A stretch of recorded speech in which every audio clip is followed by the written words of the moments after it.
कुर्ला नेहरूनगर परिसरातील एका सहकारी बँकेच्या 2 ATM मशीनवर 7 जून रोजी चोरट्यांनी हायटेक पद्धतीने डल्ला मारला। यामध्ये एकूण 11 लाख रुपये चोरट्यांनी लंपास केले। फरार आरोपींना मुंबई पोलिसांनी अवघ्या काही दिवसांमध्येच 4ही आरोपींना पंजाब येथील भटिंडा येथून अटक करण्यात आली। या संदर्भात मुंबई पोलीस परिमंडळ 6चे पोलीस उपायुक्त समीर शेख हे माध्यमांना अधिकची माहिती देत आहेत। नमस्कार। एक महत्त्वाचं डिटेक्शन नेहरूनगर आणि घाटकोपर पोलीस स्टेशन या ठिकाणी झालेल्या एका केसाशी संबंधित त्या अनुषंगाने आपण सगळ्यांनी या ठिकाणी बोलवण्यात आलेला होता। याच्यामध्ये 7 तारखेला 7 जून सकाळी सुमारे 6:30च्या दरम्यान ही घटना घडलेली आहे। याच्यामध्ये 2 वेगवेगळे ATM आहे अबुदया कोऑपरेटिव्ह बँकचे। या ठिकाणी एक नवीन पद्धत वापरण्यात आलेली होती। याच्यामध्ये जे हे गुन्हेगार आहे आरोपी ह्यांनी बाहेरचा जो ATMचा जो बॉक्स असतो त्या बॉक्सला त्यांनी ओपन केला आणि ओपन केल्यानंतर आतमध्ये जो एक कोड असतो ज्या कोडचा वापर करून आपण कॅश त्याच्यामध्ये आपण फीड करतो किंवा आपण काढतो, ह्या कोड त्यांनी एका कॅमेऱ्याच्या मदतीने त्यांनी रेकॉर्ड केला। सुरुवातीला रेकॉर्ड केल्यानंतर कोड पंच करून त्यांनी तो कॅश बॉक्स काढला आणि ते सगळं कॅश जसं होतं सगळं कॅश घेऊन ते पडून गेले। असे 2 गुन्हे त्यांनी आपल्याकडे केलेले होते। याच्यामध्ये आपल्याकडे आपली दोघे पोलिसांची टीम आहे ती सगळी याच्यामध्ये लागलेली होते। याच्यामध्ये CP सरांच्या मार्गदर्शनाखाली, जॉईंट CP सरांच्या मार्गदर्शनाखाली आणि रिजन सरांच्या मार्गदर्शनाखाली संपूर्ण टीम काम करत होत्या। याच्यामध्ये काही टेक्निकल पुरावे आमच्या हातात आले। ह्या लोकांनी काही डिव्हाइसेस वापरलेले होते त्या ठिकाणी, काही CCTV फुटेजेस आमच्याकडे होते। या सगळ्या गोष्टींना टेक्निकली ॲनालाइज करून एकत्रित आणण्यात आला आणि असं समजून आला की हे जे आरोपी आहे हे पंजाबमध्ये भटिंडा या ठिकाणी लपून आहे। ताबडतोब आमच्या टीम रवाना झाल्या। तिकडे पोहोचल्यानंतर स्थानिक पोलीस स्टेशनची मदत देखील आम्ही घेतली आणि याच्यामध्ये 4ही जे आरोपी आहे ते सगळे आता आमच्या ताब्यात आलेले आहे। या 4ही आरोपींचं सध्या आमच्याकडे 20 तारखेपर्यंत आमच्याकडे यांची कस्टडी आहे आणि यांच्याकडून आम्ही जास्त रिकव्हरी करण्याचा प्रयत्न करतो आहे। आतापर्यंत ह्यांनी ह्या गुन्ह्यानंतर वापर करून एक स्कोडा गाडी त्यांनी खरेदी केली होती, ती गाडी आमच्या ताब्यात आहे। त्याचबरोबर कॅश 20,000 रुपये जे त्यांनी चोरी केली होती किंवा फ्रॉड केला होता तो मुद्देमाल देखील आमच्याकडे आहे। त्याचबरोबर काही डिजिटल गॅजेट्स आहे, डिव्हाइसेस आहे, जसे की काही डॉंगल्स आहे, काही वायरलेस कॅमेरेज आहे, हे सगळे आता सध्या आमच्या ताब्यात आहे। ही जी गँग आहे ही इंटरस्टेट गँग आहे। ह्या गँगने राजस्थानमध्ये गंगानगर, कोटा या ठिकाणी देखील गुन्हे केलेले आहे। मागे ह्यांनी इंदापूर आणि पुणेमध्ये तळेगाव दवाडेमध्ये देखील गुन्हा केलेला होता। 2021मध्ये गोवंडी पोलीस स्टेशनच्या अंतर्गत देखील एक गुन्हा या गँगवर दाखल आहे। ही जी गँग आहे ह्यांनी टेक्निकल माणसांचा या आधी प्रत्येक केसमध्ये वापर केलेला होता।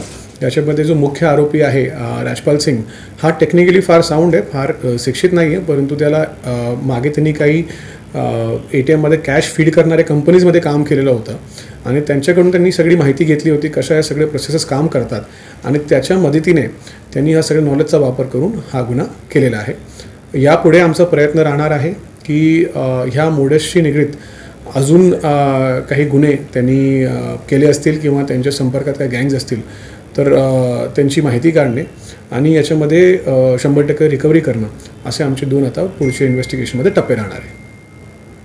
सर, ओरिजिनली कुठे राहणारे आहेत हे सगळे आरोपी माहिती? हे सर्व जे आरोपी आहे हे भटिंडेचे राहणारे आहे, मूळचे ते पंजाबचे आहे। ह्यांनी फिरून हे सर्व गुन्हे केलेले आहे, पण गुन्हे केल्यानंतर हे परत भटिंडेला गेलेले होते ज्या ठिकाणी हे सापडलेले आपल्याला। आणि कुठल्या डिव्हाइसेस यूज केल्या त्या लोकांनी जे तुम्ही म्हणतायत की कोड ट्रॅप करण्याचा प्रयत्न होता आणि ते कुठला डिव्हाइस यूज केला किंवा काही एक्स्ट्रा टेक्नॉलॉजी वापरलेली गेली आणि कुठे कॅमेराज कुठे इन्स्टॉल केलेले? मी थोडक्यात आपल्याला यांचा मोडस एक्सप्लेन करतो।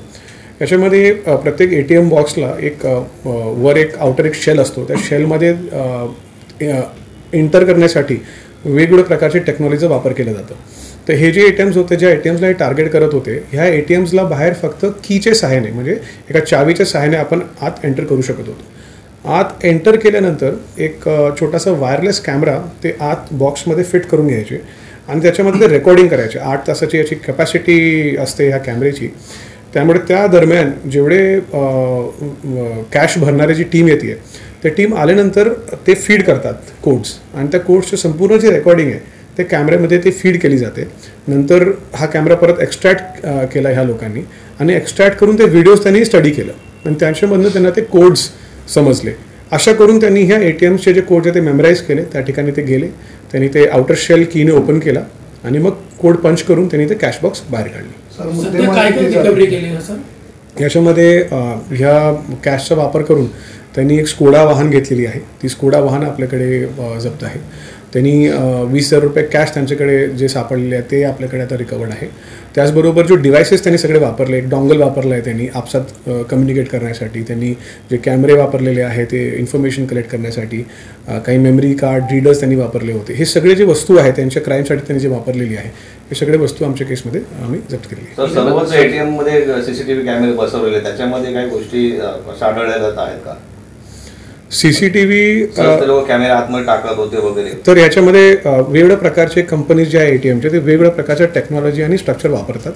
काही जे जुने मॉडेल्स आहेत त्या जुने मॉडेल्समध्ये हा प्रॉब्लेम जास्त आहे की एकतर आत एंटर करण्यासाठी कोड पंच करण्याची त्याच्यामध्ये व्यवस्था नाही आहे, त्यामुळे ते कीने ओपन होतात. कीच्या सहाय्याने ओपन केल्यामुळे जर आपल्याकडे एखादी डुप्लिकेट की असेल तर ते सहजासहजी आपल्याला एंटर करता येते. आणि दुसरी गोष्ट, आत गेल्यानंतर त्याच्यामध्ये डिजिट्स असतात, 12 डिजिट आणि 6 डिजिट. ह्याच्यामध्ये फक्त 6 डिजिटचा हा बॉक्स होता, त्यामुळे ते इझिली मेमराईज करून एका माणसाचा तो काम होता. याचा सगळा त्यांनी वापर आणि खूप चांगला अभ्यास केला आहे. त्या अभ्यास केल्यामुळे त्यांना ही जी केस आहे करते आली. कुर्ला परिसरामध्ये अनेक बँकेचे ATMs आहेत. केवळ तीच बँक आणि त्या परिसरामध्ये काय स्थानिक गुन्हेगारांशी काही कनेक्शन वगैरे दिसून येते? याचं संपूर्ण आतापर्यंतचा जो इंट्रोगेशन आहे त्याच्यामध्ये असं दिसतंय की इकडे स्थानिक लोकांची मदत त्यांनी याच्यामध्ये घेतलेली नाही आहे. हे वेगवेगळ्या ठिकाणी जातात आणि गेल्यानंतर स्वतः रेकी करतात, थांबतात त्या ठिकाणी काही दिवस वेगवेगळ्या धर्मशाला किंवा हॉटेल्समध्ये, गेस्ट हाऊसेसमध्ये, आणि रेकी केल्यानंतर हे आपलं टार्गेट फिक्स करतात. खास करून असे जे ठिकाणं जिथे सिक्युरिटी गार्ड नाही आहे, जिथे टेक्नॉलॉजी फार जुनी आहे किंवा अशा प्रकारची टेक्नॉलॉजी ज्याच्यामध्ये इझिली पेनिट्रेट करता येईल अशा ठिकाणी ते सहजासहजी असे गुन्हे करतात.